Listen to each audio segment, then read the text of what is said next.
Hey guys, Betates here. This video is showcasing over 50 differences between Monolith's Middle-earth Shadow of War and the upcoming and highly anticipated sequel, Shadow of War. Shadow of War not only brings in new features, but drastically improves on pre-existing ones. This is obviously a very long video, so grab some popcorn, buckle up, sit back and enjoy.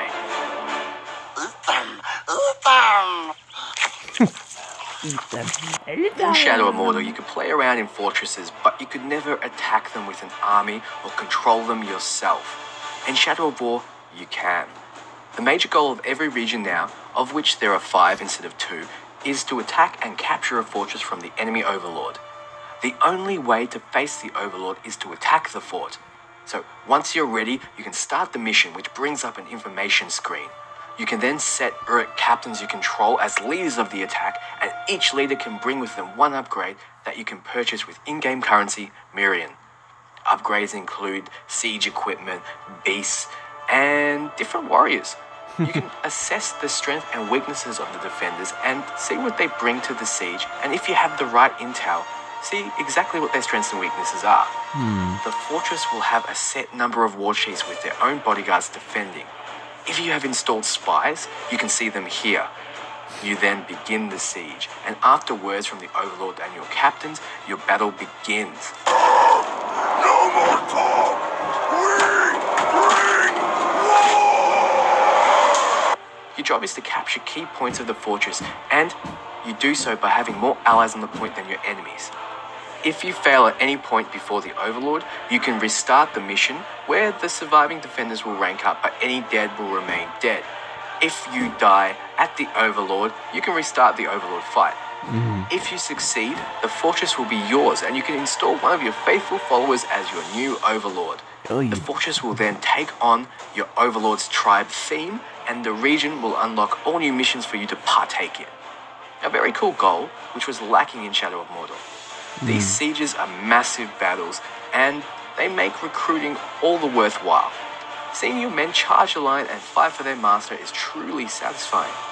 If you've killed all the enemy war chiefs and or replaced them with spies before going into the siege, you can just walk through the front gate of the fortress, metaphorically high-fiving your allies as you capture each point and face the Overlord with no resistance.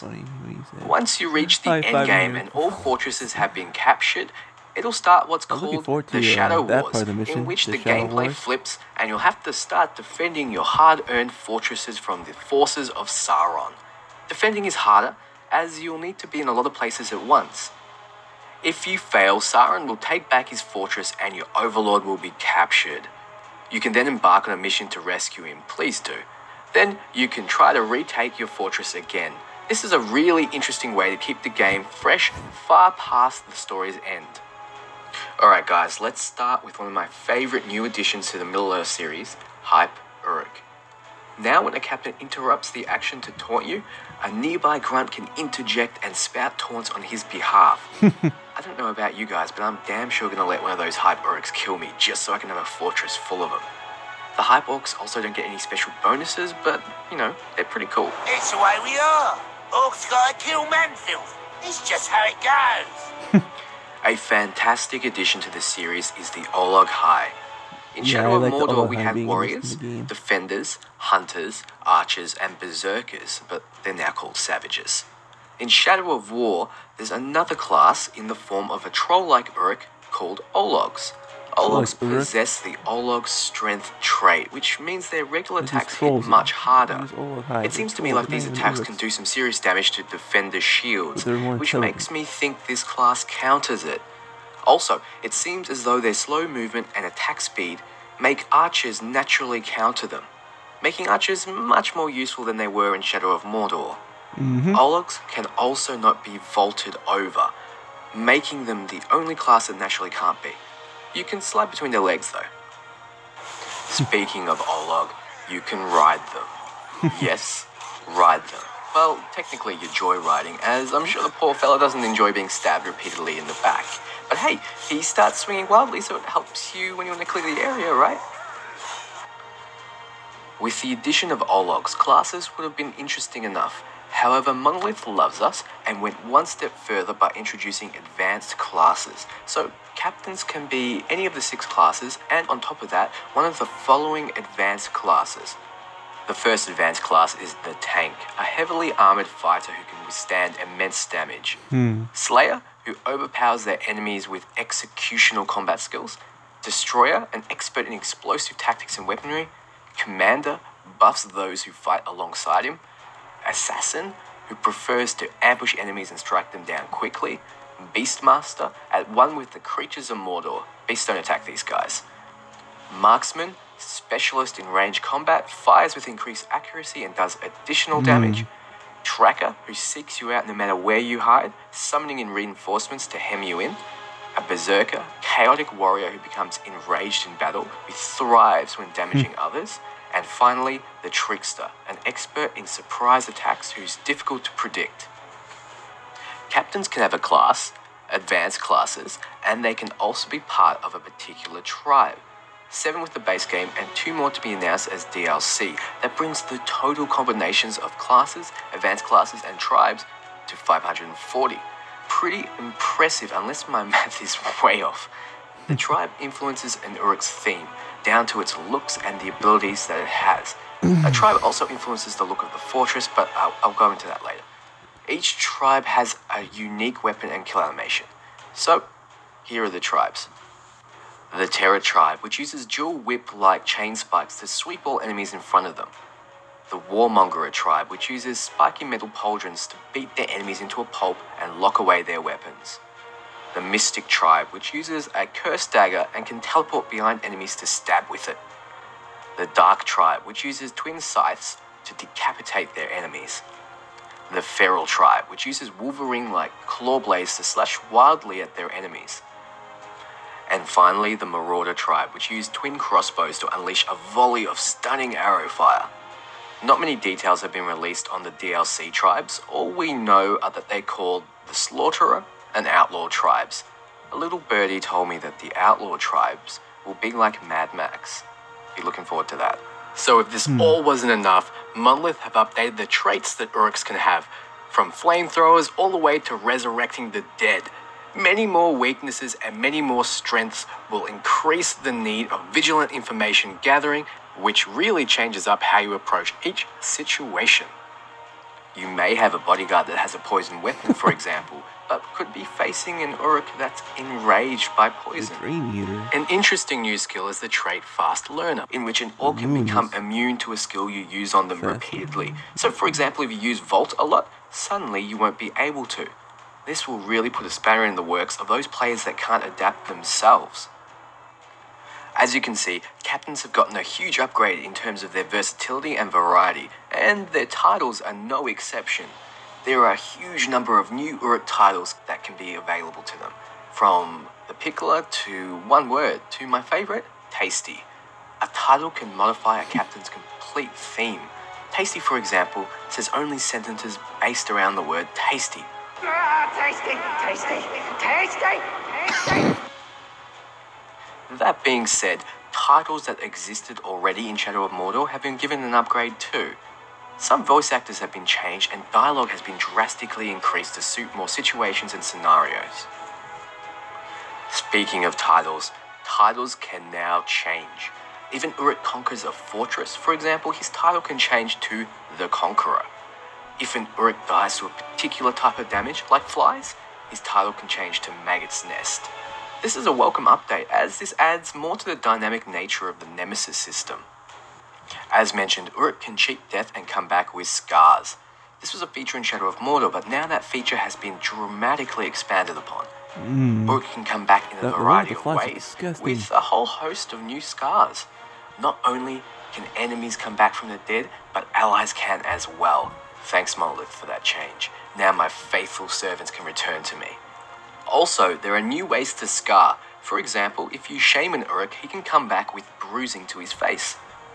New to the Middle-earth series is the ability to shame. In Shadow of Mordor, you were able to dominate any Uruk as long as you could break them. In Shadow of War, there is a level restriction, so you'll have to be on the same or higher level than the Uruk you're trying to dominate. A way around this is to either get to a higher level or to shame said orc. Shaming is not only satisfying, it lowers the Uruks level. Next time you meet that Uruk, you can try dominating again. Shaming also has a small chance to derange an orc, changing its personality and massively reducing its level. Be careful though, there's a small chance the target might actually become stronger, creating a dangerous maniac. I'm not sure I want to be careful about that because that sounds amazing. Besides levels, there's another bar that makes it more difficult for you to dominate an Uruk, and that's the Iron Will trait. If an Uruk has Iron Will, you'll be unable to recruit him to your side, because if you try, he'll resist you. The way around this is to reduce its level with shame until it loses that trait. Although this might seem like extra barriers, I feel like they add to the game in positive ways, giving you more opportunities to build your personal relationship with the enemies you face. Speaking of personal relationships with Uruk, if you treat your followers well and gain their loyalty, they can come and save you at critical moments. Doing things like using them in missions or keeping them from bleeding out and promoting them can add to their loyalty. Really cool. Inversely, if you were to let them bleed out, kill their blood brother or neglect them, orcs can betray you. Betrayal is especially deadly when you're in the middle of a fortress siege or you really need those extra hands. These mechanics are very welcome in the game, as now instead of your followers being mindless drones like they were in Shadow of Mordor, they are their own Uruk. They have their own hopes, their own dreams, their own ambitions, even if those ambitions are ripping their enemies' entrails out from their mouth. One of the ways you can be betrayed is if you accidentally kill, or you deliberately kill, a blood brother of your follower. Blood brother is a trait two Uruk can have. It's a close bond between the two, which is sweet in its own way. If you have one of the blood brothers on your side and kill the other, the blood brother will swear revenge, betraying you and attacking with increased vigor. If you have both blood brothers on your side, great, just make sure one doesn't die. If he's killed by an enemy though, you can expect the blood brother to lose his cool and attack and murder with reckless abandon. All over a cool mechanic, I think. Speaking of attacking with reckless abandon, some Uruk can go berserk when damage is taken and can start hitting their own allies. Usually this is tied to the advanced class Berserker, but others can do it as well. This is a good thing if they're an enemy, as it's funny as hell to see enemies take each other out. Uruk can take each other out, sure, but you can also play a part in it. Like in Shadow of Mordor, you can install your own follower in the ranks of an enemy as their bodyguard. However, in Shadow of War, you can install a spy into a fortress. That spy, if left to his own devices, will sabotage the fortress when you decide to attack it, by putting either explosives on the walls or doing other cool things. The other bonus of replacing a war chief with a spy is that the upgrade the war chief would have brought will be disabled. Upgrades like fiery siege beasts that you would otherwise have difficulty facing. Another way to kill off or brand an enemy war chief is to start a pitched battle. In Shadow of Mordor, when you set a war chief you control against an enemy war chief, it would start an event called a riot, in which both war chiefs and their bodyguards would battle it out for supremacy. In Shadow of War, however, installing a war chief into a fortress makes them a spy. So, if you were to have your spy fight an enemy war chief, this would reveal him as a spy, and he would no longer do the benefits of destroying an enemy wall or other things when he's installed in the fortress siege. So why would you do this? Because it makes the fight a lot easier for you. When the enemy is brought out, any spies you have within the enemy's bodyguard ranks will also betray him. The potential of betrayal is huge. You could have him commanding 4 Uruk spies and then have your war chief attack him with 4 of his own for a 9 versus 1 slaughter. However, if you decide to leave your spy installed, they are always under risk of being discovered. Uruks are paranoid and sometimes will even kill other Uruks not under your command if they think they are spies. This is a hilarious addition and definitely worth a risk to take. Just don't use your favorites to spy. Uruk culture is like that. Betrayal, murder, sabotage, so it's not surprising that Monolith has increased how aggressive some Uruk can be. No longer will most captains patiently wait their turn to attack. Some will go ham and charge at you with the fury of 3 regular Shadow of Mordor Uruk. Uruk might be more aggressive, but they're also more resilient. Some Uruk mostly within the tank class, have the ability to defy death, getting back up instantly with a second wind. In Shadow of Mordor, only Talion had the ability to do this, so I think this will make for some real "oh damn" moments in Shadow of War, which I'm really looking forward to. There's no doubt fortresses are a big part of Shadow of War, but there's more to them. I touched on it before, but the fortress can take on properties of the Overlord within it. If the Overlord is, for example, feral and poisonous, the fortress will take on the feral tribe theme, and if you attack it, it'll spew toxins at you. This is a cool thematic addition that should add to the immersion. Also new to the Middle-earth series is the addition of multiplayer. Before you all stand up and scramble for your extra controllers, it's not multiplayer in the traditional sense. If you participate, your customized fortress will be uploaded to the server, where other people online can challenge it. Don't worry, the defending Uruks are safe and won't be killed in your game.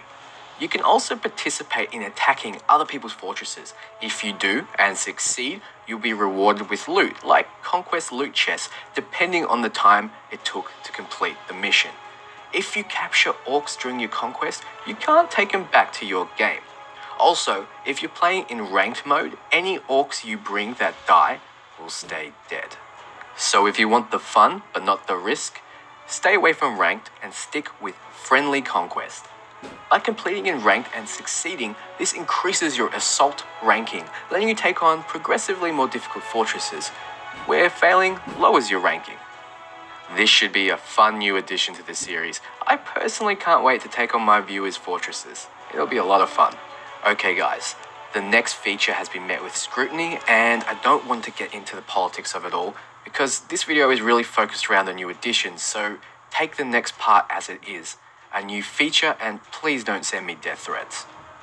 The feature is the Marketplace, a spot for you to buy chests with in-game currency, Mirian. The loot chests contain random followers, items, and boosts. Also, as time passes, featured chests can appear in the market. These will have a special theme to them, like a fire-themed chest, for example, that contains 3 followers with flaming weapons. So this will be great if you have a specific need. Keep in mind, gold and mithril chests will need to be purchased with real money, yes, real money, or they can be awarded to you after in-game events. Regardless of if you like microtransactions or not, the Marketplace on its own helps balance players' playstyles. If you like killing all the orcs you see, then you'll have tons of items but no followers, so purchasing a chest with followers can really help. Same thing applies if you brand all the orcs you see, purchasing a chest with items can really help. Good news guys, the devs have confirmed multiple times that you won't need to spend a cent beyond the purchase price of the game to get the full experience. The game is fully balanced around not spending a dime on microtransactions. That has been confirmed by multiple people that have played the game and confirmed by me. So what happens to Uruk you get from chests? They go into your garrison. Another new feature, much needed I say. From there, you can deploy your Uruk into any region. You can also take any branded orc into your garrison to store for later. So maybe you need to bring him over to a new region, or maybe he just needs a break. Either way, this is a Pokemon type PC, and it's very welcome. You can do this using a boost called reassignment orders that you get from regular chests and missions. So, I mentioned boosts before, but how do they work? Well, boosts can be applied to any branded Uruk to apply a bonus. These bonuses range from leveling them up, giving them legendary status, or giving them extra traits. Legendary Uruks can have more traits than an epic Uruk, for example. Some abilities like weapon damage types, Uruks can only have one of. So if you give an Uruk with poison weapons a fire weapon boost, they will lose poison and gain the fire. Same applies to gangs. If an Uruk has a gang of archers and you give him a gang of defenders, the archers will be replaced. Yes, you can give your followers the ability to ride on a mount. How did I gloss so casually over one of the most exciting and welcome additions to the Middle-earth series, items? Before you could find runes to apply to your sword, dagger and bow, you can now find items that have different stats and abilities and have Talion equip them. Well, technically you aren't finding them. Celebrimbor is forging those items to commemorate a difficult battle with a named Uruk. Therefore, these items will generally have stats and abilities related to the enemy you just got it off. On a particularly strong item, one ability will be locked when you first get it. You can unlock it by completing a side objective, like stealth killing an enemy that's on fire, for example. You then spend a bit of Miriam to upgrade it, getting a little quote from the Uruk it was forged in memory of, and upgrading the look of it. This cape, for example, getting gold embroidery. You can also find set items in the world, which give escalating bonuses for equipping more of the set. Items of the same type can have completely different stats, and this includes set items. Legendary items can be upgraded multiple times, so if you find one early, it can stay with you throughout the whole game. Those who love RPGs will love the addition of items, as you can really customize how you like to play in Shadow of War. To further augment your items is the addition of gems. Gems can drop off hard enemies like drakes and graugs, for example, and will add further customizability options. You can unlock a slot in an item and then insert a gem, which adds bonuses based on which item it's placed in. Every 3 gems of the same type and rarity you get will upgrade to a higher quality, and there are 5 tiers of quality and 3 gem colors. This is similar to the gems in the Diablo series. You can get items, but did you know enemies can break them? Yes. When an enemy kills you, he can now sometimes grab your sword and break it into pieces. The weapon will be gone. Swordbreaker. Yes. However, if you track down that enemy and kill him, you can get your weapon back, upgraded. Well, technically it's a new weapon that Celebrimbor forges, but you get the point. Is this the start of a new way of weapon farming? I think it is. Speaking of weapons, you can now equip Celebrimbor's hammer in your ranged slot. This gives you a ranged AoE attack instead of a single target shot. However, you are now unable to get the headshot damage bonus, but this can really mix up the way people play, especially since some items have effects like spreading fire and critical, so hitting multiple targets will set them all alight. Very interesting. The hammer still uses Elf Shot. And speaking of Elf Shot, you no longer automatically get it from draining enemies, although you can upgrade into it. You can now pick up ammo just by walking into it instead of having to press a button. Little improvements like this really add up. And speaking of changes to draining enemies, you can now get health back for doing so. Yes, now draining enemies will take a portion of their essence That sword, and, though. well, gives you back as life? No, you aren't an evil necromancer warlock. So, what happened to the plants that gave you health back in Shadow of Mordor? Well, they're gone. Those who study botany are sweet out of luck. This opens doors for very defensive drain-based builds now though. So draining had the added benefit of dominating enemies in Shadow of Mordor once you had the ability. You could also grab an Uruk, dominate and interrogate them to get information on captains or send a death threat. Now, however, you'll only be able to do this with worms. Regular grunts can no longer be interrogated or used to send a death threat to a captain. Shame, but this will mean worms will be all the more valuable. Gathering information will be much more difficult, but it's much more needed. Speaking of information gathering, you can now climb upon special areas within the region and start searching for particular points of interest. We don't have much information on this as of now, but it seems like there'll be treasures hidden in Mordor, and this is one way to find them. These regions will have different themes. Gorgoroth, for example, will be a lava-ridden hellhole on the bank of Mount Doom. New to Shadow of War, though, is region-specific enemies and weapons. Archers may have flaming weapons in Gorgoroth, and you might find fiery elemental graugs there as well. Spicy. What the heck? Oh, it's the fire Graugs have graug. new elemental versions, so fighting a graug on a graug like, what is is going bound on? to There's a happen fire more graug. Oh, often. 2 graugs. So it's only Yeah, right you that can Monolith have has a- updated the combat graug, animations for doing so, boxing match. and they have. There are more beast-related animations than ever, and it really encourages people to jump on the back of a faithful beast and slaughter their enemies. Of course, when it comes to beasts and slaughtering, it's only natural that we mention Shadow of War is introducing a new beast, the Drake. A fire-breathing, flying nightmare, or best friend, depending on whose side it's on. A Drake will fly around the battlefield, indiscriminately burning everything it sees. It's not until you break and dominate that Drake that anyone in Mordor can truly control one. The Drake can fly, check, breathe fire, check, launch a fireball when you have enough might, check, pick up, drop off, or consume enemies, check, check, check. I want one now. You can also summon a tame drake to your side. Oh yeah. If you advance far enough in the story and make friends with the right spirits. Sure, you can do a lot more with beasts now in Shadow of War, but so can enemies. You'll see grunts riding around the Caragors now, making them extra deadly. Enemies can now dismount Talion much easier as well. Whoa. This means you'll have to be extra careful, especially against captains strong to mounted combat or Caragor that enjoy leaping at your face. So enemies have gotten an upgrade and you can expect to die more than you ever had. So what has changed with that? Well, the last chance struggle is now a lot simpler. You now have to time a button press instead of moving an icon into a circle and then pressing a button. A well-timed press will be rewarded depending on the skill tree investment. So what? You died. Time advances, enemies get stronger, and you get taunted. Fine, that remains the same as Shadow of Mordor. However, you don't need to die for time to advance. Finally. There will now be 3 bars on power struggles in the region, and as actions are completed, like missions and other power struggles, a bar will be removed. When all are gone, the power struggle resolves without you interfering. So, for example, if it was a duel between 2 Uruk, they will duke it out and not wait for you to advance time or die. This is a welcome change, as the whole point of Shadow of Mordor was this immersive living world, but it seemed like a major part of it was only living when you died or advanced time. Skilled players could go the whole game without a death and seriously miss out on experiences. Note that region events will only pass time if you're currently within that region.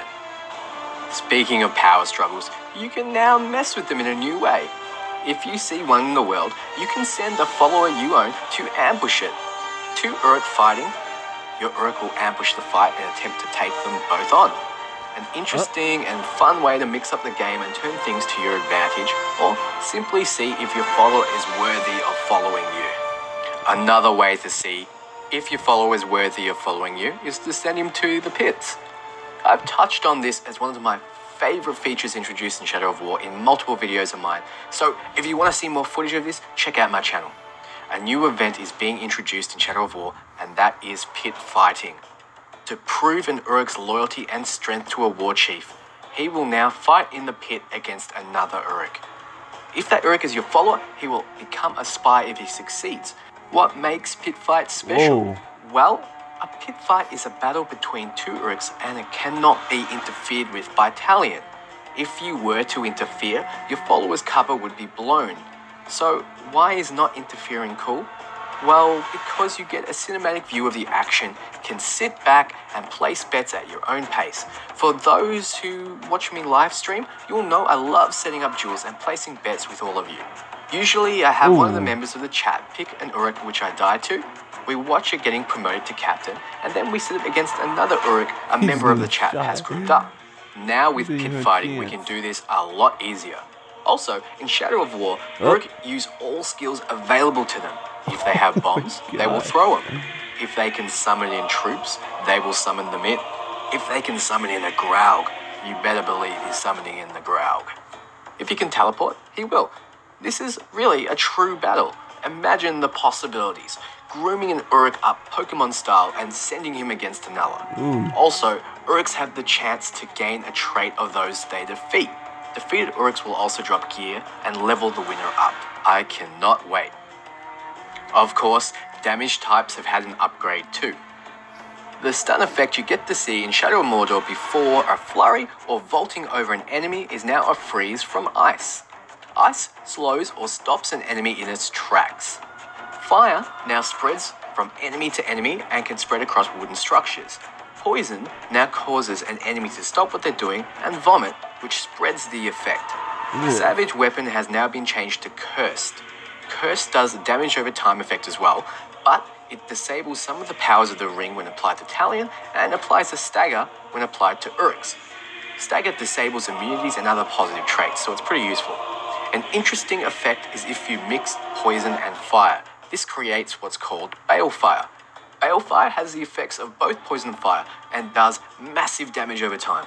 Of course, these damage types can be applied and modified by your item choices as well as your skill build. Staggering enemies can disable their traits temporarily, but how do you turn them off for longer? You terrify them. A terrified Uruk will run away in blind fear. You can then continually stealth execute the Uruk, no matter if you're detected or not, until he either snaps out of it or dies. This is even if the Uruk was once immune to stealth. So how do you terrify an Uruk?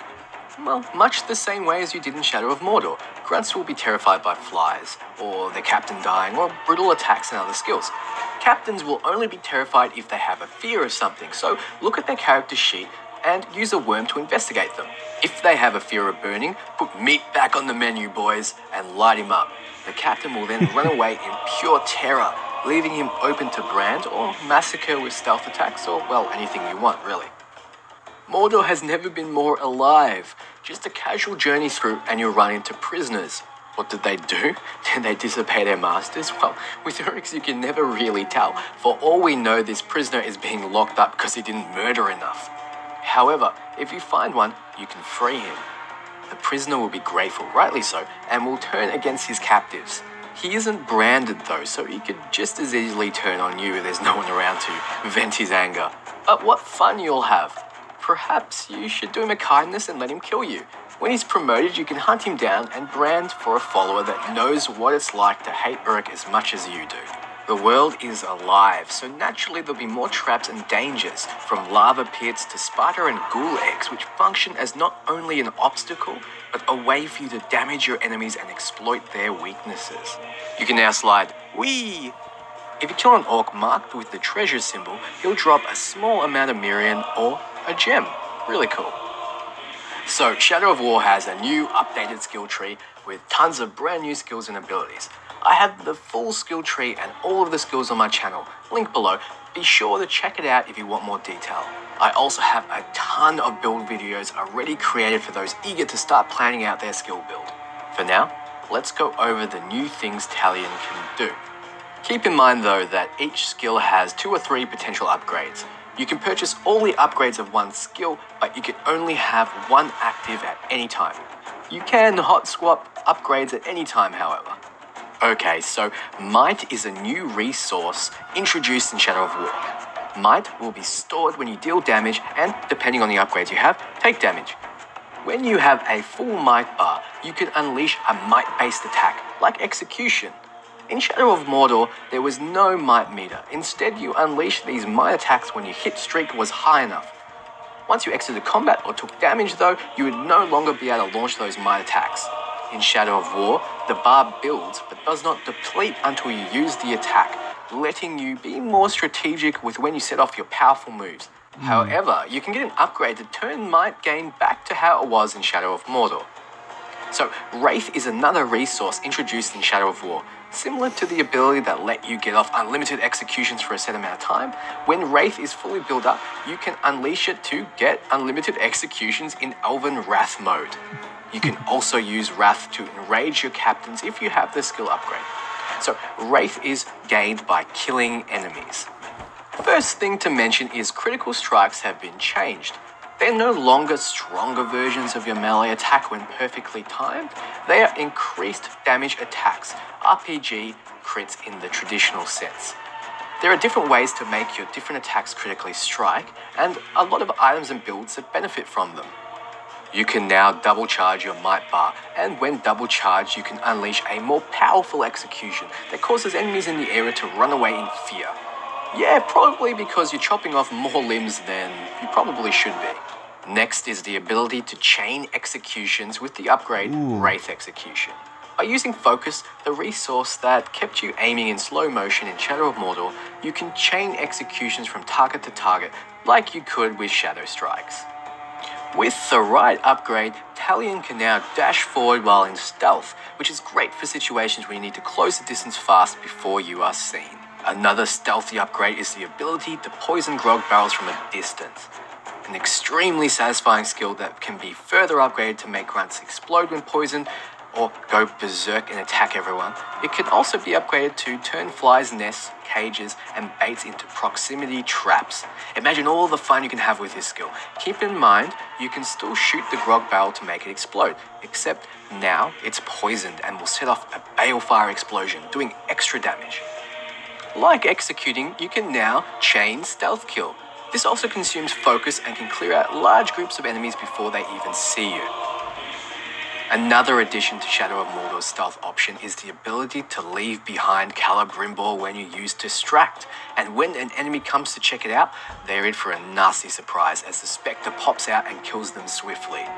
This allows you to set and move on, decreasing the chances that you'll be detected. The ability to shoot fire pits has changed slightly. The base skill lets you shadow step to the pit and detonate it with a swing of Celebrimbor's hammer. You can upgrade the skill though to call in spiders or ghouls to swarm the area after the explosion, or you can change it back to how it was in Shadow of Mordor, a way to shoot it from a distance. You could always slow time while aiming with the bow while you're on the ground, but another change is the ability to slow time while you're in the air. This lets a lot of people live out their Legolas fantasies, jumping from building to building and getting off multiple headshots. It can also be upgraded to allow you to target the ground while you're in the air and strike it, which is every speedrunner's dream. Talon Strike also does damage in an area, which would be great to start the fight for those invested into melee. In Shadow of Mordor, you could unleash a fiery arrow when your hit streak was high enough. In Shadow of War though, you can still set off a more powerful arrow, but it's changed. The base skill is an explosive area of effect range attack that uses might. The upgrades modify this explosion to either fire, ice, or poison damage. This gives you tons of options how to take out key targets. If he has a fire weakness, launch Firestorm and suddenly he's running away like a frightened cockroach. Of course, Shadow Strike is back for Shadow of War and you can still chain it to multiple enemies with an upgrade. However, now you can upgrade it to Shadow Dominate, which lets you auto-dominate. Also, even cooler is the ability to upgrade Shadow Strike Pull, which lets you bring an enemy that's not range immune to you, drastically turning the tides in your favor, as isolating a captain from his bodyguards can be extremely useful. Of course, Brace of Daggers has upgrades as well. You either throw a dagger that can critically strike, which sets off item effects that benefit from it, you can throw daggers in quick succession, or you can throw a fan of 5 daggers at once, which is kind of like shotgunning your enemy's face. Elven Light was a skill in Shadow of Mordor, but in Shadow of War, it can be modified with either fire, ice, or poison, much like Mighty Shot. Once again, this gives you extreme levels of versatility in fights. Consume was also in Shadow of Mordor, but it can now also chain, just like executions, stealth attacks, and shadow strikes. Since consuming counts as a drain, you can rapidly get your health back or dominate enemies in this fashion. Of course, you can dominate Caragors and Graugs with the right investment in the mounted tree, but most notably is the ability to bring in your own mount. With the Call Mount skill, you can bring in your very own tamed Caragor, ride it, and command it to attack targets with another button press. Caragors can now summon in other Caragors when your might is high enough, or you can use that might to execute from the back. Caragors can now sneak, just like Caragors could in Shadow of Mordor's DLC. The skill also has 3 upgrades. The first lets you summon in a more powerful Dire Caragor, which tames all other Caragors not already tamed around it, turning them to your side. An army of Caragors, please. The next ability is to summon in a Graug instead. Yes, a Graug. Yes, they are just as strong as they were in Shadow of Mordor, except they can get stronger with upgrades. The final upgrade must be unlocked, and we touched on it, the ability to summon in a Drake. Exciting times ahead. Rain, like it could be in Shadow of Mordor, can be upgraded to Dominate. However, dominating captains is a separate skill, so you can consider upgrading Drain to one of the other upgrades. The first is obviously Domination, which we just talked about, but the second lets you get back Elf Shot, like you used to be able to in Shadow of Mordor when you drain. So now you'll be able to get back ammo and health by draining. My Legolas build uses this skill. Check out the build below. The final Drain upgrade lets you fully heal after draining, as well as giving you some Wrath. Particular builds can use this, especially ones based around using Elven Rage and chaining consumes. New to Shadow of War is the heavy attack, called Spectral Glaive. It's also the weapon you use while mounted on a Caragor that gives you extended reach. The glaive hits hard and sweeps in an area in front of you, letting you take care of groups of enemies very easily. Also new to Shadow of War is the ability to double jump. You can upgrade this skill to allow you to flash past enemies when you dodge, or to jump off enemies' heads when you vault, putting you into that slow motion bow mode, Bird of Prey. The combos can be ridiculous, vaulting onto an enemy's head, jumping, and then using Talon Strike to escape the fight easily is a combo I'm talking about. So you can summon in a pet. Isn't that enough? No, not enough. We want more. In Shadow of War, you can also summon in followers. With the Call Followers skill, you summon in a group of 3 grunts to fight for you. However, when you upgrade it, is when it really shines. 2 upgrades must be unlocked, the first being ability to summon in a cluster of spiders, and the other being able to summon in 3 Gondorian warriors. However, I feel the skill truly shines when you upgrade it to Bodyguard. With that skill, you can assign any dominated Uruk to be your bodyguard, and then summon him in with a button press, and command him with another. Those groomed faithful Uruk will now be doing your bidding whenever you choose.